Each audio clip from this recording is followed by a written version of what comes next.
আসসালামু আলাইকুম, আশা করি আপনারা সবাই ভালো আছেন। তো আজকে আপনাদের এমন জায়গা নিয়ে যাব আমাদের ফসলের জমিতে, আমি সেখানে কি করি সবই দেখতে পাবেন। তো সকালে ঘুম থেকে উঠে মা বলতেছে আমাকে যে একটু পাথারে যা, গিয়ে একটু কল্লা তুলে নিয়ে আয়।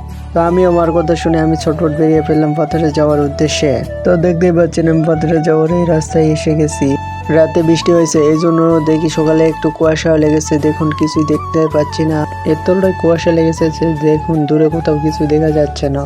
তো দেখতে পাচ্ছেন এই পানিগুলো আলের উপরে উঠেছে, এইগুলোকে আমাদের এইদিক বলে ডর। এই ডরগুলো পেরিয়ে যেতে হবে আমাকে ভিটায়। তো হাঁটতে হাঁটতে চলে আসলাম ভিটায় এসে দেখতে পাচ্ছেন আপনারা এই যে এগুলো অনেক ধরনের ফসল আবাদ করছে অনেক মানুষ। এই যে আবার বৃষ্টি হওয়ার কারণে অনেক ফসল নষ্ট হয়ে গেছে, দেখুন পানি উঠে গেছে। আমাদের এইদিকে সব ধরনের আবাদ হয়, যেমন আলু, মরিচ, কেউ বা লাউ, কদু, কুমড়া সবকিছুই চাষ হয় এখানে। এই বছর প্রচুর বৃষ্টি, এই জন্য বৃষ্টির কারণে অনেকের আবাদ মেরে গেছে, আমাকে অনেক আবাদ মেরে গেছে। তারপর চলে আসলাম আমাদের জমিতে এসে দেখি আমাদের জমির এই আগে আমরা লাগাইছিলাম মরিচ। অতিরিক্ত বৃষ্টি হওয়ার কারণে মরিচগুলো মারা গেছে, মরিচের গাছ। তারপরে মরিচের ভিতরে আমরা কল্যাণ আর চারা রোপণ করছি, কল্যাণ চারাও তেমন হয়নি, এই কিছুটা হয়েছে, এই জন্য আমি তুলতে আসলাম।